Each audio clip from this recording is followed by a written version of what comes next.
Bismillahirrahmanirrahim. Assalamualaikum warahmatullahi wabarakatuh. Waalaikumsalam warahmatullahi wabarakatuh. Salam sejahtera buat kita semua, saudara-saudara semua. Kita lanjutkan pertemuan kuliah kita. Pada kesempatan ini kita akan membahas sistem hukum Eropa kontinental dan sistem hukum Anglo-Saxon. Mengingat mata kuliah perbandingan hukum pidana ini yang sudah kita tempuh, ini pertemuan yang keempat ya, betul ya.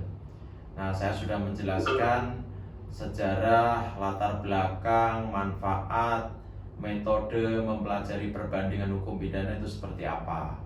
Nah, setelah itu saya akan mencoba menjelaskan atau membandingkan konsep sistem hukum di berbagai negara atau konsep hukum sistem hukum di belahan dunia ini. Yang masyhur ada dua, yaitu sistem Eropa kontinental dan yang kedua sistem Anglo-Saxon. Dan sistem-sistem yang lainnya seperti sistem hukum adat, sistem hukum Islam, sistem hukum sosialis itu juga bagian dari sistem hukum yang dianut di berbagai negara. Namun dua sistem hukum itulah yang dianggap menjadi sistem hukum yang masyhur atau terkenal, yang hampir negara itu menganut dua sistem itu. Kalau nggak sistem hukum Eropa kontinental ya common law atau Anglo-Saxon. Nah, selain itu dalam mata kuliah perbandingan hukum pidana, setelah kita memahami sistem-sistem hukum yang dianut di berbagai negara, nanti saya akan menjelaskan atau mencoba membandingkan KUHP atau hukum pidana di berbagai negara. Kita bisa membandingkan KUHP Indonesia dengan Belanda, KUHP Indonesia dengan Amerika, KUHP Indonesia dengan Perancis, dengan Jerman, dengan Malaysia, dengan Korea, dan seterusnya. Namun setelah kita semua memahami sistem hukum di berbagai negara ini, mulai Eropa kontinental, Anglo-Saxon, sistem hukum Islam, sistem hukum sosialis, maupun sistem hukum adat. Nah, ketika kita memahami, nanti kita masuk ke perbandingan hukum pidana dari aspek hukum pidana itu sendiri. Bisa dilihat dari undang-undangnya. Bahkan kita akan membandingkan nanti in detail, yaitu pasal per pasal. Jadi KUHP Indonesia dengan Belanda perbedaannya di mana dan seterusnya. Tentunya dengan kita membandingkan itu nanti kita bisa menarik satu kesimpulan, satu manfaat. Oh, ternyata hukum pidana yang relevan, yang pas di negara kita adalah hukum pidana seperti ini. Belum tentu hukum pidana yang bagus di negara lain bagus diimplementasikan di negara kita, karena kultur, budaya, ataupun masyarakatnya tentunya juga berbeda. Tentunya hukum yang bagus di negara lain belum tentu bagus di negara kita. Namun kita perlu melihat hukum-hukum di berbagai negara itu, karena kita dalam tatanan pergaulan internasional itu yang penting kita pahami. Karena apa? Karena sistem hukum yang berlaku di negara lain itu pun juga secara universal ada juga berlaku di negara kita. Nah, setelah kita membandingkan KUHP, setelah kita membandingkan sistem-sistem hukum di berbagai negara, nanti kita coba masuk membandingkan implementasi hukum di berbagai negara. Dalam konteks misalkan kita membandingkan implementasi atau masalah-masalah hukum yang meliputi berbagai negara, misalkan asas legalitas. Asas legalitas itu secara universal, misalkan semua negara menganut itu. Namun dalam aspek implementasi berbeda-beda. Nah, inilah yang nanti kita coba potret.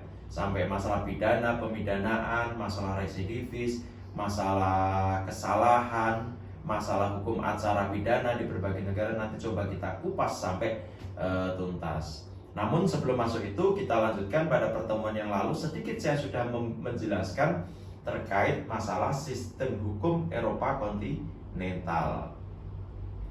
Nah, secara prinsip sistem hukum Eropa kontinental itu dianut di negara-negara Eropa Barat, Amerika Latin, negara-negara timur dekat sebagian wilayah Afrika, termasuk Indonesia maupun Jepang. Termasuk Indonesia ini juga menganut sistem Eropa kontinental. Namun dalam aspek implementasinya tentunya saya katakan tidak murni menganut sistem Eropa kontinental.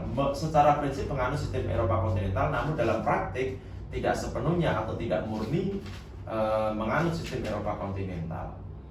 Nah, ketika kita melihat sistem Eropa kontinental yang sebagaimana pada pertemuan minggu lalu saya jelaskan, bahwasanya sistem hukum Eropa kontinental itu mempunyai ciri-ciri. Karena apa? Sistem hukum Eropa kontinental itu atau hukum sivilo itu memiliki ciri-ciri dengan adanya berbagai ketentuan hukum yang dikodifikasikan. Hukumnya terkodifikasi, dibukukan atau dihimpun. Nah, secara sistematis yang ditafsirkan lebih lanjut oleh hakim dalam penerapannya, sebagaimana dijelaskan dalam pembahasan sebelumnya saya jelaskan pada pertemuan yang lalu. Nah, sistem civil law atau Eropa kontinental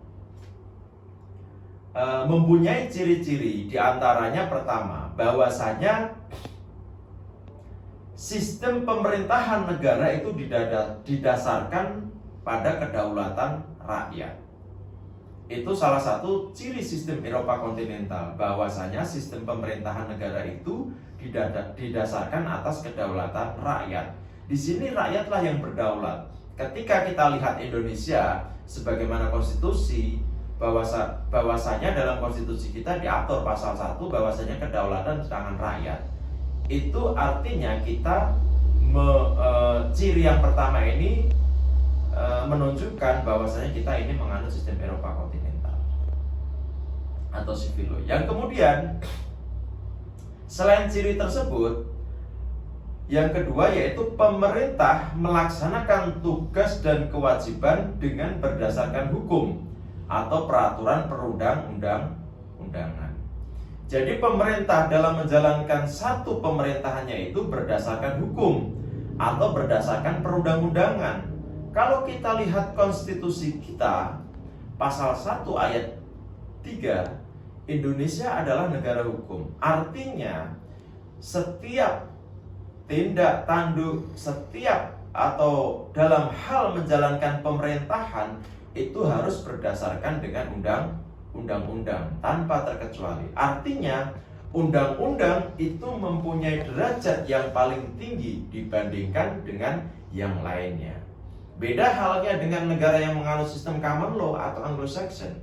Derajat yang paling tinggi adalah jurisprudensi. Walaupun ada undang-undang, derajat yang tinggi yang dianut adalah jurisprudensi. Tapi kalau civil law atau Eropa kontinental, derajat yang tertinggi adalah undang-undang. Nah, jadi pemerintahan dalam menyelenggarakan pemerintahan ini harus berdasarkan undang-undang. Yang ketiga, jaminan terhadap hak asasi manusia warga negara. Hak asasi manusia dijunjung tinggi dalam negara yang menganut sistem Eropa kontinental. Dalam konstitusi kita juga sama, menjunjung tinggi yang namanya hak asasi manusia. Selain itu, kita juga sudah meratifikasi undang-undang terkait masalah hak asasi manusia, yaitu Undang-Undang 39 tahun 1999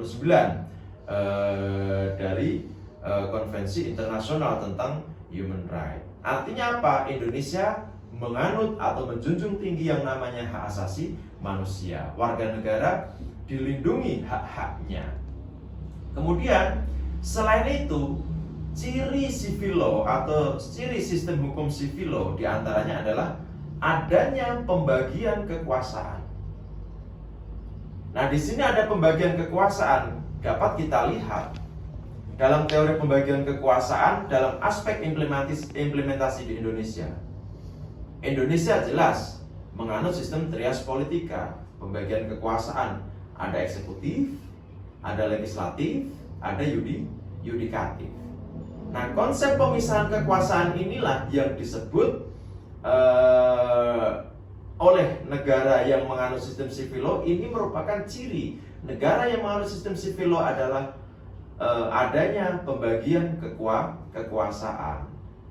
Eksekutif menjalankan peraturan perundang-undangan, legislatif membuat suatu peraturan perundang-undangan, yudikatif bagaimana melaksanakan satu peraturan perundang-undangan. Nah, selain itu yang kelima, ada namanya pengawasan dari badan-badan peradilan yang bebas dan mandiri. Dalam arti apa? Lembaga peradilan tersebut benar-benar bertindak atau tidak memihak dan tidak berada di bawah pengaruh eksekutif atau pengaruh yang lainnya. Nah, salah satu ciri negara yang menganut sistem Eropa kontinental diantaranya itu, bahwasanya ada lembaga pengawas badan peradilan yang bebas mandiri. Dalam arti apa? Lembaga peradilan tersebut benar-benar tidak memihak dan tidak berada di bawah eksekutif. Kita lihat setelah amandemen Undang-Undang Dasar 1945, di konstitusi kita diatur atau dituangkan ada namanya lembaga pengawas peradilan, disebut apa? Komisi Yudisial. Nah, komisi Yudisial inilah yang mengawasi sistem peradilan kita. Artinya dulu sebelum amandemen Undang-Undang Dasar 1945, bahwasanya kekuasaan kehakiman itu berada di bawah Kementerian Kehakiman. Tetapi setelah amandemen Undang-Undang Dasar 1945, kekuasaan kehakiman kita yaitu merdeka. Merdeka dalam arti apa? Tidak bisa diintervensi oleh eksekutif, tidak bisa diintervensi oleh legislatif maupun ekstrayudisial, tidak bisa mengintervensi lembaga peradilan kita. Ya, itu adalah salah satu ciri negara yang menganut sistem Eropa kontinental. Yang keenam diantaranya adalah peran yang nyata dari anggota-anggota masyarakat atau warga negara untuk turut serta mengawasi perbuatan dan pelaksanaan kebijakan yang dilakukan oleh pemerintah. Jadi, masyarakat turut serta secara aktif dalam mengawasi proses berjalannya pemerintahan kita. Itu salah satu cirinya seperti itu. Nah, sistem demokrasi kan menghendaki demikian. Masyarakat memberikan melalui pemilu itu dalam konteks menjalankan pemerintahan, masyarakat ikut mengawasi jalannya proses pemerintahan. Kemudian yang terakhir, sistem perekonomian yang dapat menjamin pembagian yang merata dari sumber daya yang diperlukan bagi kemakmuran warga negara. Nah, itulah ciri-ciri hukum civil law atau Eropa kontinental yang secara umum seperti itu. Namun, jika kita tarik satu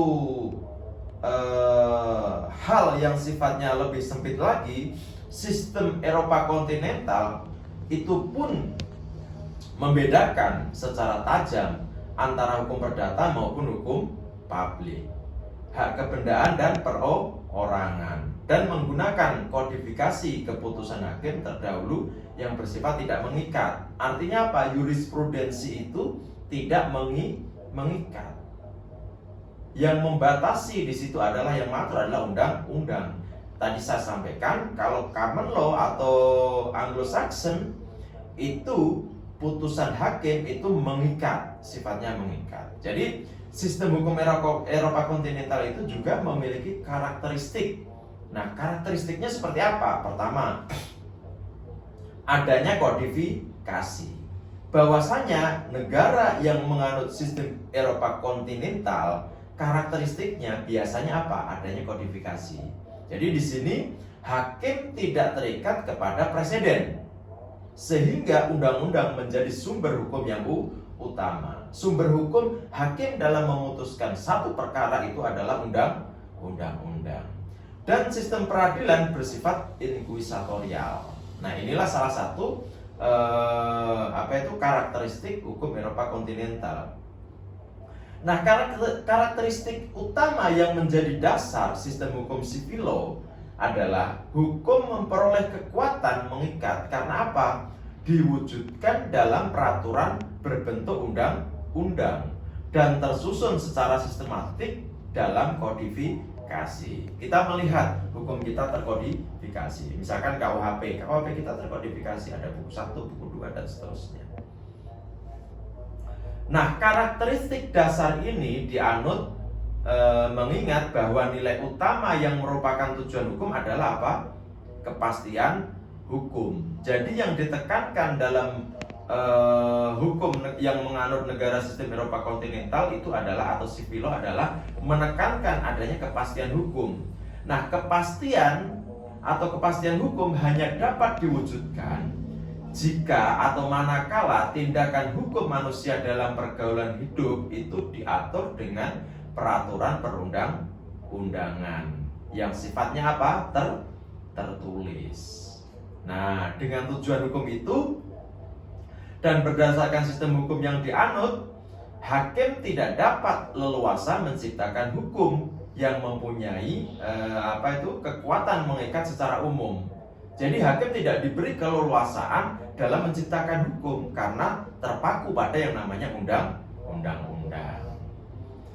Nah, hakim hanya berfungsi menetapkan dan menafsirkan peraturan perundang-undangan dalam bahasa atau dalam batas-batas wewenangnya. Jadi putusan seorang hakim dalam satu perkara hanya mengikat para pihak yang berperkara, atau asas yang masyhur atau yang terkenal yaitu dengan doktrin res adjudicata. Jadi keputusan hakim itu hanya mengikat para pihak yang berperkara. Nah, satu contoh yang kita lihat akhir-akhir ini, misalkan putusan gugatan Partai Prima di Pengadilan Jakarta Pusat. Putusannya itu tidak hanya mengikat para pihak, tapi mengikat lembaga-lembaga lain, bahkan mengikat secara keseluruhan masyarakat Indonesia. Karena apa? Gugatan perdata, namun putusannya di situ terkait penundaan pemilu. Nah, ini kan tidak relevan. Beda halnya negara yang manut sistem common law. Kalau civil law, antara penggugat dan tergugat, putusannya itu yang mengikat antara penggugat dan tergugat, tidak bisa mengikat para pihak yang lain di luar antara tergugat dan penggugat dan tergugat. Beda halnya negara yang manut sistem common law, putusan hakim sekarang harus diikuti oleh hakim yang akan datang, atau putusan hakim terdahulu terkait perkara yang sama harus diikuti hakim yang memutus perkara yang sama di masa sekarang. Artinya apa? Putusan hakim itu mengikat pada pihak-pihak lain apabila perkaranya sama. Kemudian karakteristik kedua yaitu pada sistem civil law tidak dapat dilepaskan dari ajaran pemisahan kekuasaan yang mengilhami terjadinya revolusi Prancis. Jadi menurut Paul Scholten, maksud sesungguhnya pengorganisasian atau organ-organ negara Belanda khususnya adalah adanya pemisahan antara kekuasaan pembuat undang-undang, kekuasaan peradilan, dan sistem kasasi. Adalah tidak dimungkinkannya kekuasaan yang satu mencampuri urusan kekuasaan yang lainnya. Karena kalau kekuasaan itu melekat pada satu institusi, akan terjadi kesewenang-wenangan. Jadi penganut sistem civil law itu memberikan keleluasan yang besar bagi hakim untuk apa? Memutus perkara tanpa perlu meneladani atau mengikuti putusan-putusan hakim terdahulu. Itu. Kalau common law harus mengikuti putusan hakim-hakim terdahulu. Yang menjadi pegangan hakim dalam negara yang menganut sistem Eropa kontinental adalah aturan yang dibuat oleh parlemen, yaitu undang-undang. Kalau di Indonesia yang diberi kewenangan membuat undang-undang itu adalah parlemen bersama dengan pemerintah, atau DPR bersama dengan pemerintah. Itu karakteristiknya. Yang ketiga, karakteristik pada sistem hukum civil law terkadang itu mengandung sistem inquisitorial dalam peradilan. Nah, dalam sistem ini hakim mempunyai peran besar. Hakim mempunyai peran besar dalam mengarahkan dan memutuskan perkara, serta aktif dalam menemukan fakta dan cermat dalam menilai alat bukti. Jadi menurut pengamatan Friedman, bahwasanya hakim di dalam sistem hukum civil law berusaha mendapatkan gambaran lengkap dari satu peristiwa yang dihadapinya sejak awal. Nah, sistem ini mengandalkan apa? Mengandalkan profesionalisme, kejujuran seorang hakim. Nah, itulah karakteristik sistem hukum civil law atau Eropa kontinental. Kalau kita lihat sumber-sumbernya, sumber hukum civil law itu ada 3, yaitu pada sistem civil law sumber hukum yang digunakan tidak lepas dari teori pemisahan kekuasaannya, dari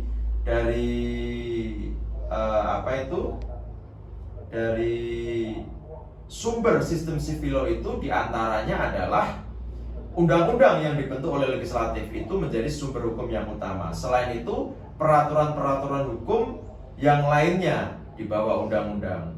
Selain itu, sumber hukum yang lainnya yang 3 diantaranya adalah kebiasaan-kebiasaan atau custom yang hidup dan diterima sebagai hukum oleh masyarakat selama tidak bertentangan dengan undang-undang yang ada.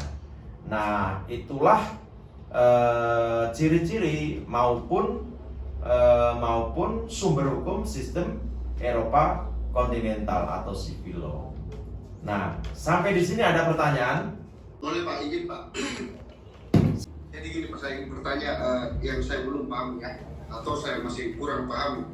Kalau di Eropa kontinental atau civil law itu kita kenal yang namanya hukum publik dan hukum privat Pak, ya kan? Nah, ya kalau di Eropa kontinental atau civil law itu kita kenal 2 macam, yaitu hukum privat dan hukum publik. Nah, apakah juga di Anglo-Saxon atau dalam hal ini common law dikenal hal demikian Pak, hukum privat dan hukum publik? Terima kasih Pak. Sama halnya di negara yang menganut sistem Eropa kontinental maupun negara yang menganut sistem common law, sama ada yang namanya hukum privat dan hukum publik. Nah, namun yang membedakan di sini, kalau yang menganut sistem Eropa kontinental, hukum itu atau putusan hakim itu mengikat para pihak yang berperkara. Misalkan di hukum perdata, kalau perdata hukum privat misalkan, putusan hakim itu mengikat antara penggugat dan tergugat. Dalam hukum pidana begitu juga, hanya mengikat para tersangka atau terdakwa. Negara yang menganut sistem common law atau Anglo-Saxon, penggugat tergugat atau putusan hakim yang putusannya itu terkait penggugat dan tergugat itu bisa mengikat pada para pihak yang berperkara di kemudian hari. Artinya apa? Hakim harus mengikuti putusan hakim yang terdahulu. Misalkan begitu juga pidana, sama, hakim berikutnya harus mengikuti putusan hakim yang terdahulu. Artinya jurisprudensi menjadi sumber utama. Misalkan ada terkait masalah perkara tindak pidana korupsi dan pencucian uang yang menggunakan misalkan kripto misalkan.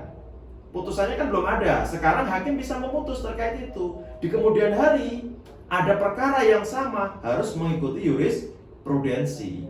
Tetapi dalam negara yang menganut sistem Eropa kontinental tidak harus mengikuti jurisprudensi. Dia hanya berpatokan pada undang-undang, peraturan hukum. Hakim hanya menafsirkan undang-undang. Sederhananya dalam negara yang menganut sistem Eropa kontinental, sumber hakim itu hanya sebagai corong undang-undang. Apa yang ada di undang-undang itulah yang diterapkan, hukumnya yang ada di undang-undang itu, gitu. Tetapi negara yang menganut sistem common law, hakim itu dianggap atau pembentuk undang-undang atau dapat menciptakan hukum dengan apa? Dengan putusannya itu, gitu ya.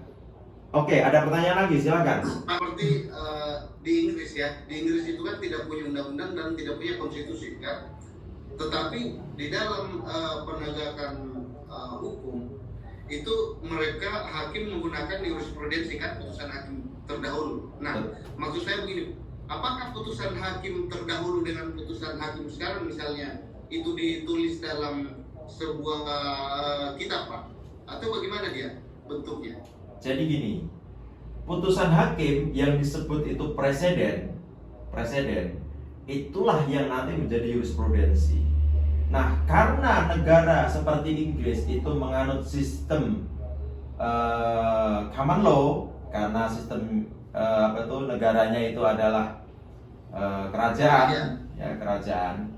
Nah, jurisprudensi di sana itu tidak terkodifikasi. Kalau undang-undang itu tertulis, salah satu ciri khasnya tadi kan tertulis dan terkodifikasi.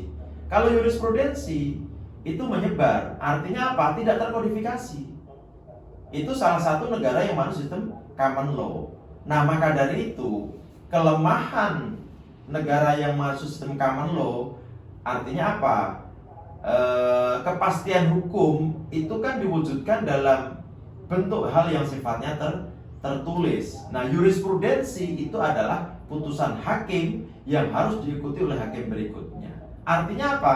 Hakim diberi kewenangan seluas-luasnya untuk menciptakan hukum. Tetapi kalau sudah ada jurisprudensi, walaupun tidak tertulis dalam bentuk seperti undang-undang, dia harus mengikuti jurisprudensi itu. Tidak boleh keluar dari jurisprudensi. Artinya gini, derajat tertinggi dalam negara yang menganut sistem common law, derajat yang paling tinggi itu adalah jurisprudensi. Kalau sistem Eropa kontinental atau civil law, derajat tertinggi itu adalah undang-undang. Walaupun di negara seperti Inggris ada undang-undang, tetapi undang-undang tidak didahulukan, jurisprudensi yang didahulukan. Begitu juga di Indonesia. Di Indonesia juga ada jurisprudensi, tetapi yang didahulukan adalah undang-undang. Nah, kurang lebih seperti itu. Silakan yang lainnya kalau ada pertanyaan. Makasih, Pak. Silakan. Firman Abdullah, silakan kalau ada pertanyaan. Baik, terima kasih. Mengenai sistem kami ya, baik. Begini, umpamanya sistem kumulatif kan hakim sekarang harus mengikuti putusan hakim sebelumnya atau hakim dahulu, Pak. Dan saya begini, dalam setiap peristiwa kan punya mens rea berbeda-beda, Pak, punya motifnya berbeda-beda. Apakah dalam ketika suatu peristiwa, umpamanya di Indonesia peristiwa pembunuhan, yang satunya berencana, yang satunya tidak berencana. Umpamanya peristiwa pembunuhan yang dilakukan oleh Jessica yang di Grand Indonesia itu, yang Cyanida itu, Pak. Itu kan dulu ya, Jessica Kumala Wongso. Dan sekarang yang di Sambo ini 3 apa? Apakah dalam hari ini hakim harus mengikuti putusan yang terdahulu? Beda dalam setiap peristiwa, Pak. Dalam sistem law, apakah hal itu hakim yang sekarang itu harus mengikuti? Oke, saya sudah bisa menangkap. Suaranya putus-putus. Jadi gini, secara prinsip, ya kan? Kalau kita secara prinsip, putusan hakim yang terdahulu itu harus diikuti oleh hakim yang berikutnya. Namun, ketika kita melihat kasus baik kasusnya apa? Pembunuhan. Tetapi pembunuhannya dibedakan. Di sini ada yang berencana, ada yang tidak berencana. Tentunya mens rea atau motif dan seterusnya itu yang nanti menjadi pertimbangan hakim. Kalau dalam negara yang menganut sistem Eropa kontinental, tentunya pijakannya adalah ketentuan undang-undang, peraturan atau pasal atau unsur-unsurnya terpenuhi atau tidak, kan gitu. Tapi kalau negara yang menganut sistem common law, tolak ukurnya adalah jurisprudensi. Nah, jurisprudensi itulah nanti yang menjadi pijakan. Hal-hal yang memberatkan, hal-hal yang meringankan itu nanti kembali kepada yang namanya kewenangan hakim. Tetapi secara prinsip ketika yang namanya pembunuhan itu kembalinya ke jurisprudensi. Ketika pembunuhannya misalkan motifnya hampir sama, ya mungkin hukumannya akan sama, kan gitu. gitu. Kalau berencana tentu mungkin akan lebih berat. Nah, itulah makanya hakim di sana diberi keleluasaan dalam menafsirkan yang namanya hukumnya itu sendiri, kan gitu. Ada satu istilahnya asas ius curia novit. Hakim itu dianggap tahu akan hukumnya itu sendiri, gitu. Hakim Sarpin memutus perkara yang dimana dalam undang-undang itu tidak diatur. Pra-peradilan itu yang diatur dalam ketentuan undang-undang itu terkait masalah penangkapan, penahanan, penggeledahan dan seterusnya, ya kan? Penetapan tersangka tidak diatur dalam hukum pidana kita. Pra-peradilan penetapan tersangka itu tidak dapat tidak diatur. Pra-peradilan tidak mengatur terkait masalah penetapan tersangka. Tetapi oleh Hakim Sarpin diputus. Nah, lebih jauh lagi, putusan Hakim Sarpin ini, ya kan, kemudian diikuti oleh hakim-hakim berikutnya. Artinya apa? Menjadi jurisprudensi. Nah, sebenarnya kan kalau kita mau fair, mau konsisten menganut sistem Eropa kontinental secara murni, harusnya kan ditolak, kan gitu. Tapi faktanya dikabulkan dan diikuti oleh hakim-hakim berikutnya. Pertanyaan selanjutnya misalkan, loh Pak, itu dalam putusan Mahkamah Konstitusi bahwasanya penetapan tersangka di pra-peradilan itu tidak bertentangan dengan konstitusi. Betul, putusan Mahkamah Konstitusi seperti itu. Harusnya putusan Mahkamah Konstitusi itu ditindaklanjuti oleh pembuat undang-undang, yaitu pemerintah bersama DPR, ya kan? Sehingga apa? Kalau penetapan tersangka dapat di pra-peradilan, aturannya jelas tertulis, karena kita mengenal sistem Eropa kontinental, bukan berpijakan pada yang namanya jurisprudensi. Nah, maka dari itu kesimpulannya, sebenarnya tidak ada negara yang secara murni menganut sistem Eropa kontinental secara murni, ya. Begitu juga tidak ada negara yang menganut common law atau Anglo-Saxon secara murni. Sedikit banyak ada pengaruh-pengaruh negara-negara yang lain. Tapi kalau kita melihat keseluruhannya, bisa dikelompokkan. Oh, ini negara yang menganut sistem Eropa kontinental. Hampir 60% negara di dunia ini menganut sistem Eropa kontinental. Begitu juga ada yang menganut sistem Anglo-Saxon. Ada juga yang menganut sistem hukum Islam, ada yang menganut sistem sosialis, bahkan ada yang menganut sistem hukum adat. Jadi semuanya itu ada plus minusnya. Di Inggris seperti itu karena negaranya ada menganut sistem kerajaan, kan gitu. Kerajaan.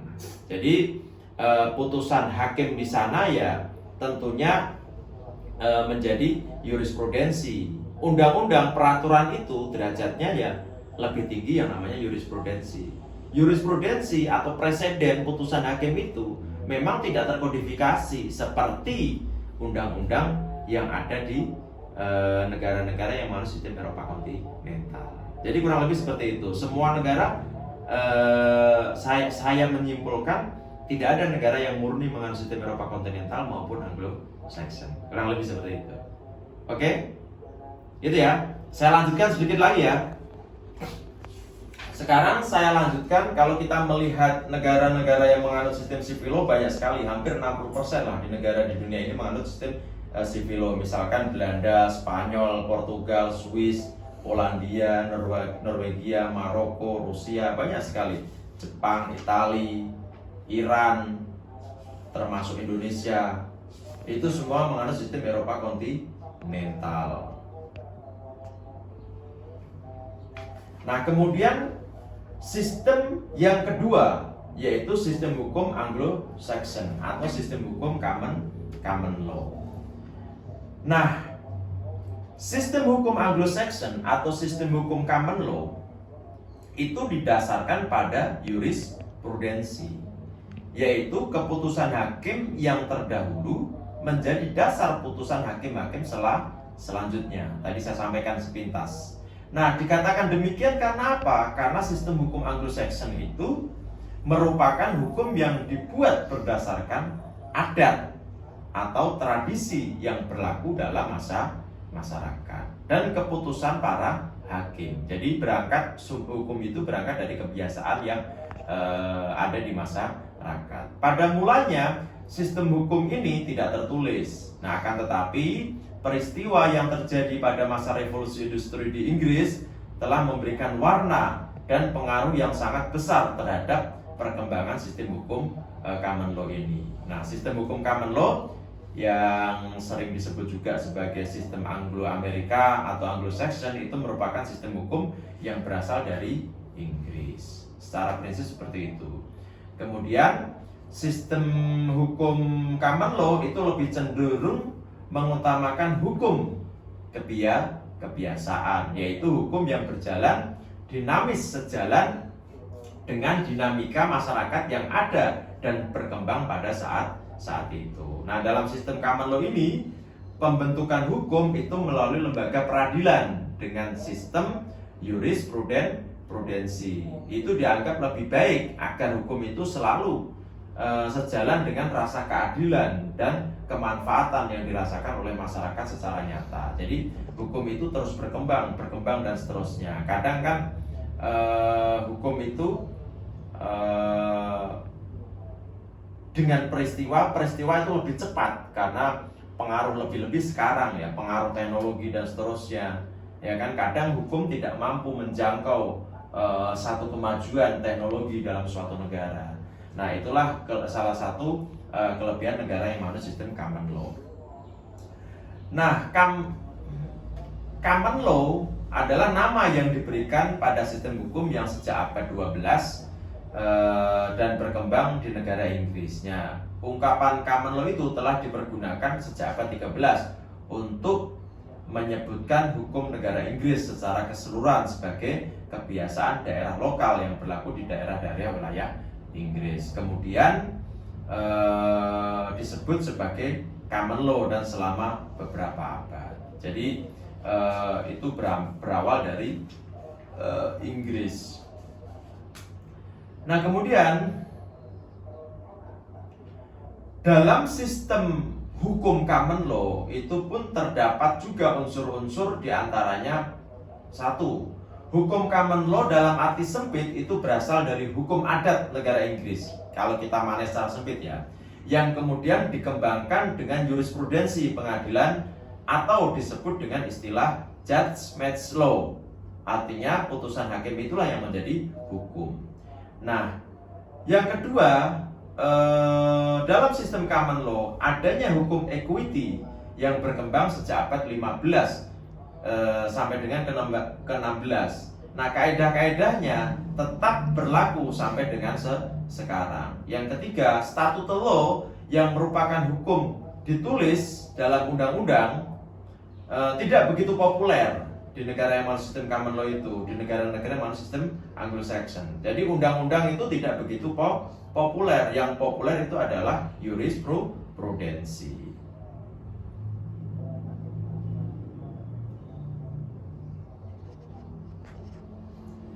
Nah, jika kita lihat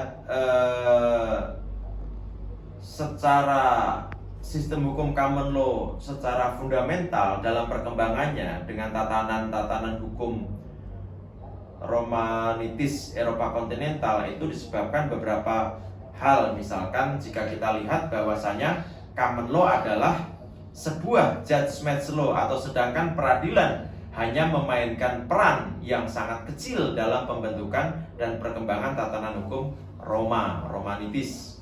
Nah, common law adalah hukum pengadilan yang dalam pembentukannya atau proses pengadilan memegang peran yang sangat besar, sedangkan proses tersebut hanya merupakan fungsi tambahan dalam tatanan hukum Romanitis dan seterusnya.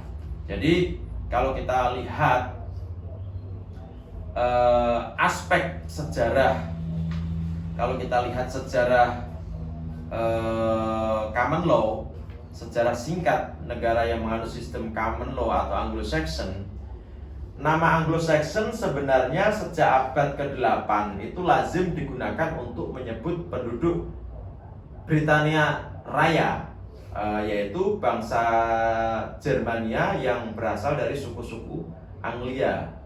Nah, Sax dan Jute sejak tahun 400 Masehi, mereka menyeberang dari Jerman Timur dan Skandinavia Selatan untuk apa? Melakukan bangsa Ket, kemudian mendirikan 7 kerajaan kecil yang disebut Heptarchy. Kemudian mereka menarasikan antara tahun 596 sampai 555.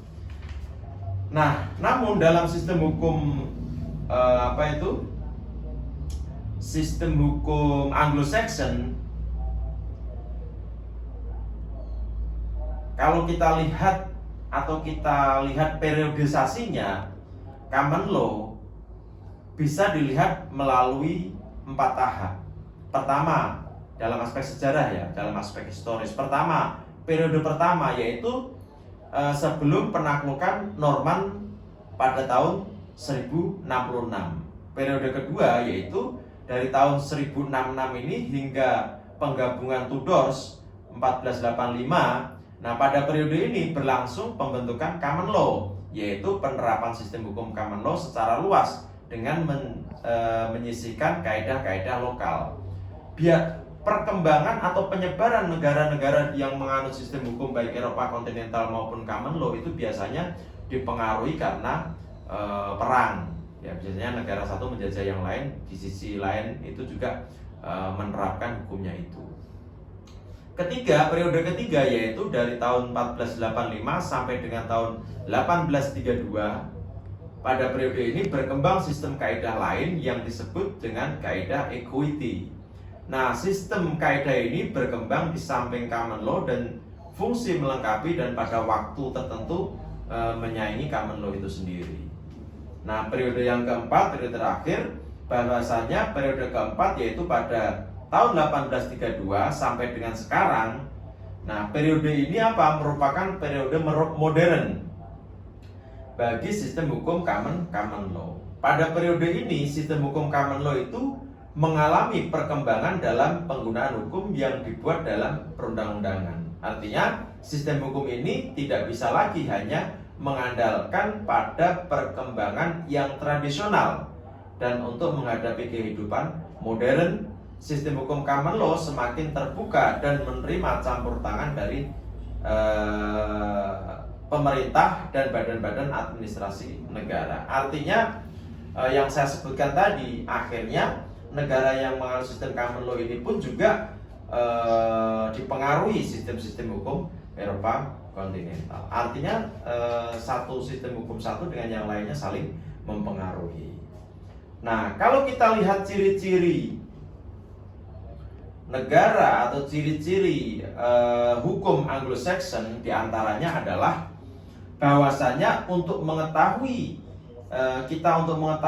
ciri-ciri maupun karakteristik dari sistem hukum common law, kita dapat melihat dari sumber hukum yang digunakan oleh sistem hukum.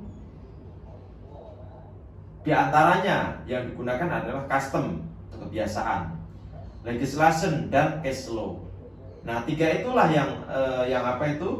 yang menjadi atau yang sumber yang dijadikan pijakan negara yang menganut sistem common law. Nah, sama dengan sistem Eropa kontinental, sama halnya dengan sistem hukum Eropa kontinental yang memiliki ciri khas dalam sistem hukumnya. Ciri utama sistem common law yaitu atau Anglo-Saxon berdasarkan asas stare decisis atau disebut juga dengan the beginning force of precedent, yaitu asas hakim terikat pada keputusan-keputusan yang lebih dahulu diciptakan dari hakim-hakim sebelumnya yang sederajat atau oleh hakim yang lebih tinggi. Nah, asas ini berlaku berdasarkan 4 faktor. Pertama, penerapan pada peraturan-peraturan yang sama pada kasus-kasus yang sama itu menghasilkan perlakuan yang sama bagi siapa saja yang datang ke pengadilan. Kalau sama persis ya, putusannya juga akan sama, tadi disampaikan. Tetapi kalau misalkan perkaranya berbeda motifnya, berbeda bentuknya dan seterusnya, tentunya putusannya berbeda gitu. Yang kedua, mengikuti presiden secara konsisten dapat menyumbangkan pendapat untuk masalah-masalah yang muncul pada kemudian hari. Nah, tentunya putusan hakim yang sekarang ini memberikan kontribusi pada hakim-hakim yang akan datang. Yang ketiga, penggunaan kriteria yang mantap untuk menempatkan masalah-masalah baru dapat menghemat tenaga dan waktu. Karena sudah ada putusan yang terdahulu, tentunya akan mempermudah hakim-hakim selanjutnya. Yang keempat, pemakaian putusan yang terdahulu itu menunjukkan adanya kewajiban untuk menghormati kebijaksanaan dan pengalaman pengadilan generasi sebelumnya. Di antaranya itu adalah untuk menghormati para pendahulunya. Jadi hakim-hakim senior yang sudah memutus itu intinya itu sebagai bentuk penghormatan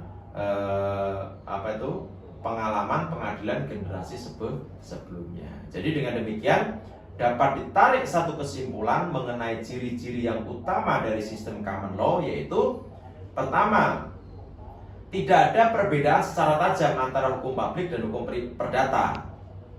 Tidak ada perbedaan secara tajam karena putusannya itu sama-sama mengikat bagi perkara yang akan datang.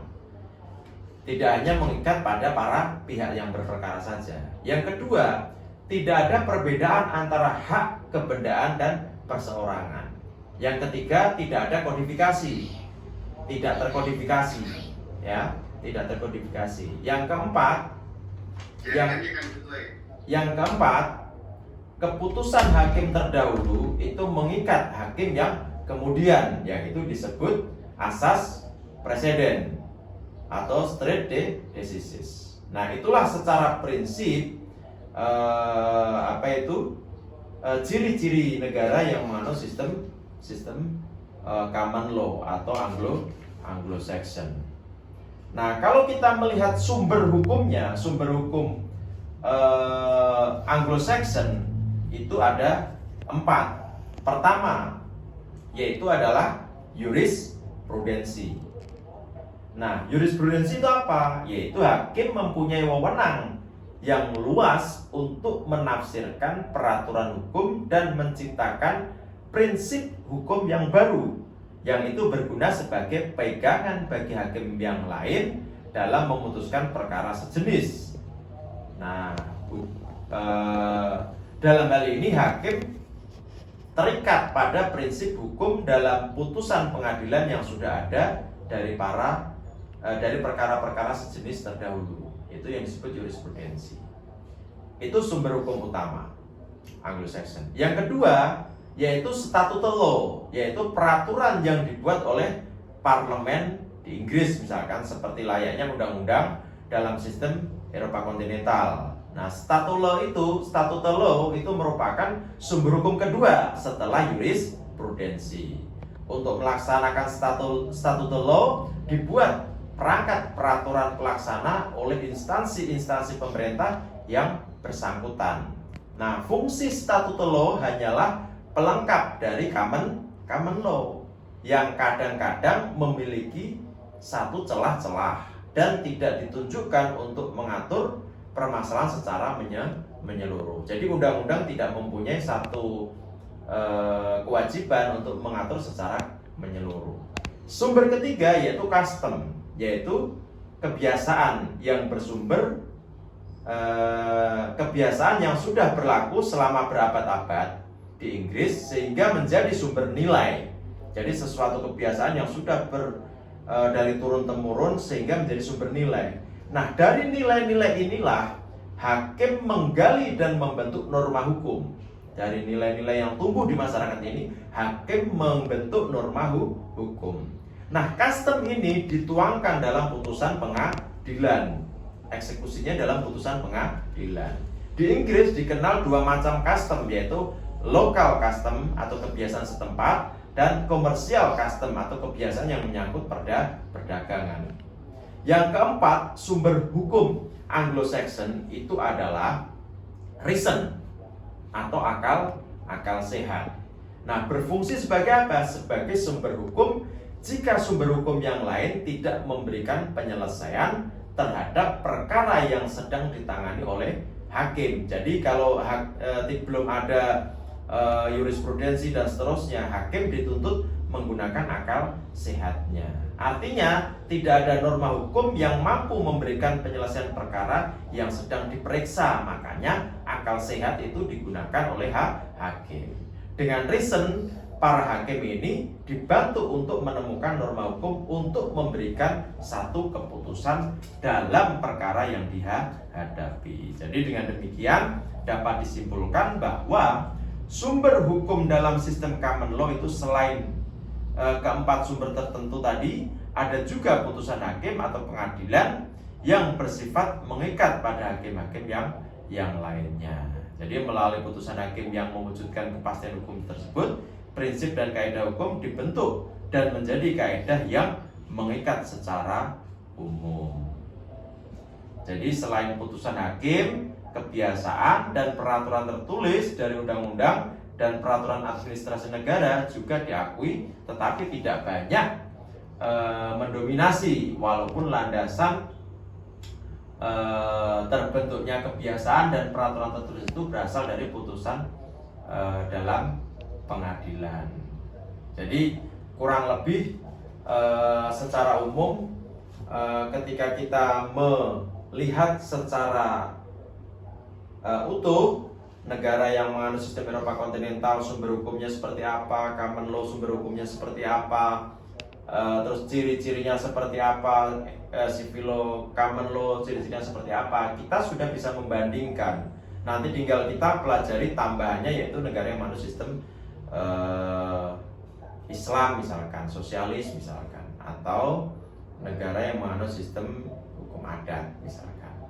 Nah, itulah gambaran secara umum ketika kita mencoba memotret negara yang menganut sistem Eropa kontinental maupun Anglo-Saxon.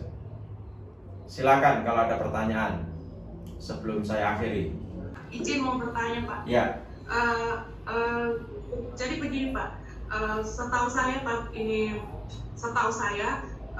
dalam common law itu ada yang namanya sistem juri, Pak. Jadi keputusan hakim itu dibuat berdasarkan pertimbangan juga para juri-juri tersebut atau berdasarkan suara keputusan terbanyak dari para juri tersebut. Mohon maaf Pak kalau salah, mohon dikoreksi Pak. Jadi pertanyaannya, apakah juri itu dalam sistem peradilan pidana di common law itu, negara yang menganut sistem common law, apakah juri dan hakim itu mempunyai kedudukan yang sama Pak? Itu aja Pak, terima kasih. Juri atau hakim sistemnya juri. Jadi gini, perkara-perkara yang disidangkan di negara yang menganut sistem common law, artinya apa? Hakim ini sebagai juri. Nah, misalkan antara pihak yang berperkara itu menyampaikan pandangan-pandangannya atau mendalilkan masing-masing dalilnya, hakim ini hanya menilai. Kurang lebih seperti itu. Di Indonesia kalau negara yang menganut sistem civil law atau Eropa kontinental, itu hakimnya biasanya 3.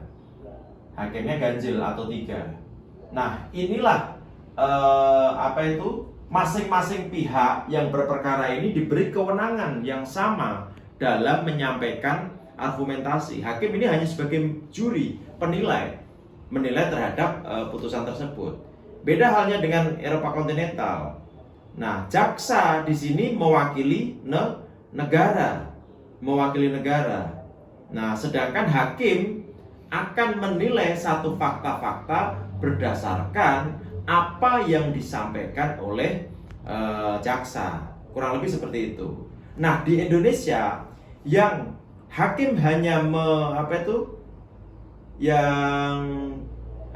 mengadili sendiri, itu hanya perkara yang ringan, khususnya yaitu perkara pra-peradilan. Pra-peradilan itu hakimnya tunggal, mirip seperti di negara yang menganut sistem common law, hanya sebagai juri, hanya 1. Itu. Jadi kalau perkara-perkara yang sederhana di negara yang menganut sistem common law itu bisa diputuskan oleh hakim tunggal, kecuali perkara-perkara yang itu dianggap berat. Nah, itu bisa diputuskan oleh hakim di tingkat lebih tinggi, kurang lebih seperti itu. Nah, maka dari itu memang di negara yang menganut sistem common law itu lebih equal antara jaksa atau antara para pihak yang berkarang itu equal, sama-sama mendalilkan. Tapi kalau di negara yang sistem Eropa kontinental ini kan yang mendalilkan itu adalah jaksa, kan kurang lebih seperti itu. Legalitas itu tindak pidananya bersumber dari peraturan perundang-undangan. Sedangkan di Inggris itu bersumberkan dari aturan tersebut bersumber dari putusan hakim atau jurisprudensi. Jadi dalam memutuskan suatu perbuatan pidana di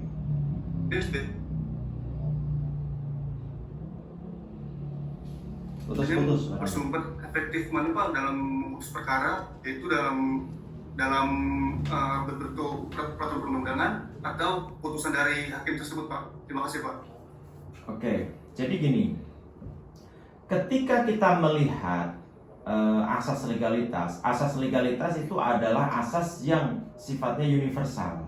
Hampir semua negara itu menganut asas legalitas. Namun dalam aspek implementasi itu berbeda-beda. Sama halnya dengan misalkan negara. Kalau di negara yang menganut sistem Eropa kontinental, asasnya kan nullum delictum nulla pena sin prevale ponali. Artinya tiada satu perbuatan dapat dipidana. Yang sama terkait itu, hakim dituntut mencari hukumnya itu, dan putusan hakim itu nanti akan diikuti oleh hakim yang berikutnya. Gitu ya. Karena di sini udah azan, saya mohon maaf. Terima kasih. Sampai ketemu minggu depan. Minggu depan kita akan bahas terkait masalah sistem hukum Islam, sistem hukum sosialis maupun sistem hukum adat. Kita coba bandingkan. Mudah-mudahan kita bisa selesaikan di minggu depan. Terima kasih ya. Sampai ketemu minggu depan. Assalamualaikum warahmatullahi wabarakatuh. Waalaikumsalam warahmatullahi wabarakatuh. Udah? Oke, terima kasih.